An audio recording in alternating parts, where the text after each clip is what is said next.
child, that thou mayest be my salvation unto the end of the earth. And that's the 1/3 that he's talking about preserving. Those are the ones he chose. Christ said it. You did not choose me, but I have chosen you and appointed you that you should go out and bear fruit, and that your fruit remain.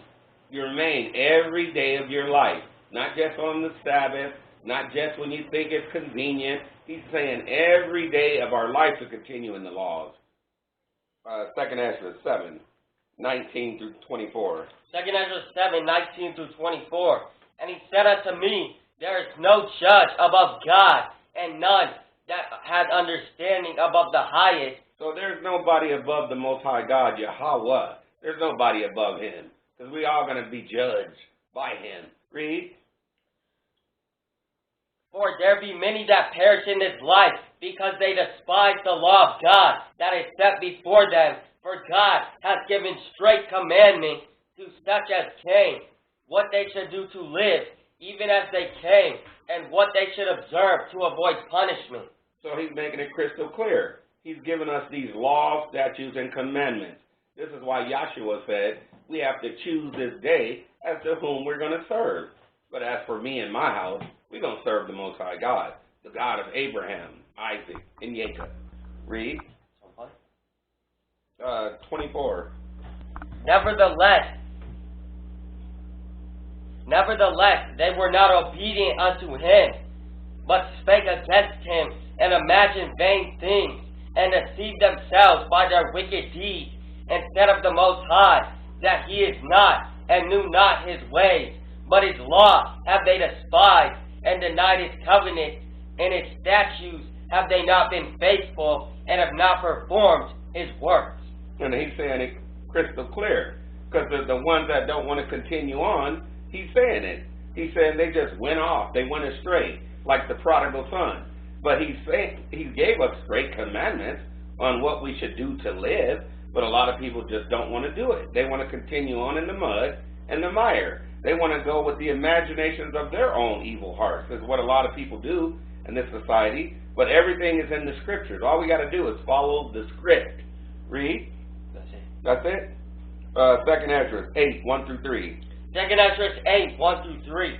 And he answered me, saying, the Most High hath made the world for many, but the world to come for a few. So he's making it crystal clear here. He said the Most High, he made this world for many, but the world to come was only made for a few. Read. I will tell thee a similitude, Esdras, as when thou askest the earth, it shall say unto thee, that it giveth much mold, whereof earthen vessels are made, but little dust that gold cometh of. Even so is the course of this present world. There be many created, but few shall be saved. And there's a lot of people that he made in this world. He made 18 nations, but he chose Israel from the foundation of the world. And that covenant's not going to change because people don't like it. Is that it? Genesis 25:21 through 27. Genesis 25:21 through 27. And Isaac entreated the Lord for his wife, because she was barren. And the Lord was entreated of him. And Rebekah his wife conceived. And the children struggled together within her. And she said, if it be so, why am I thus? And she went to inquire of the Lord.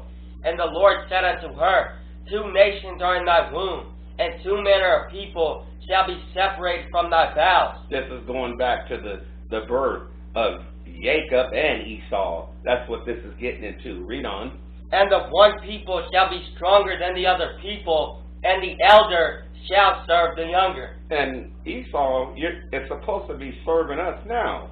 We weren't never supposed to be underneath Esau, but because our people didn't want to listen to Moses on Mount Sinai and Horeb with the law, statutes, and commandments, this is why all this happened to us. Read. And when her days to be delivered were fulfilled, behold, there were twins in her womb.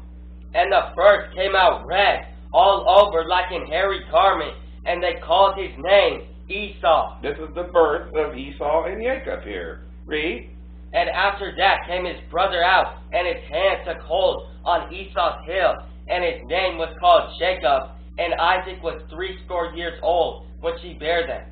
And they didn't give the depiction or the complexion Jacob, because Jacob's parents were he looked just like his parents. They were dark-skinned people. That's why they didn't put the depiction. Everybody was dark at this time. Is that it? And the boys grew, and Esau was a cunning hunter, a man of the field, and Jacob was a plain man, dwelling in tents. And that's why Esau likes to hunt and go killing everything now, including all of God's people, Jacob.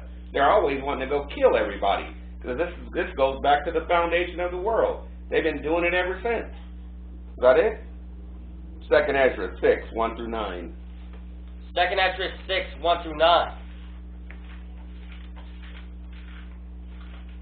And he said unto me in the beginning, when the earth was made, before the borders of the world stood, or ever the winds blew, before it thundered and lightning, or ever the foundations of paradise were laid, before the fair flowers were seen, or ever the movable powers were established, before the innumerable multitude of angels were gathered together, or ever the heights of the air were lifted up, before the measures of the firmament were named, or ever the chimneys in Zion were hot. This is talking about when the Most High created the heavens and the earth, when He created the whole thing. Read. And ere the present years were sought out, and or ever the inventions of them that now stand were turned, before they were stilled, that have gathered faith for a treasure, then did I consider these things, and they all were made through me alone. And the Most High is saying how He created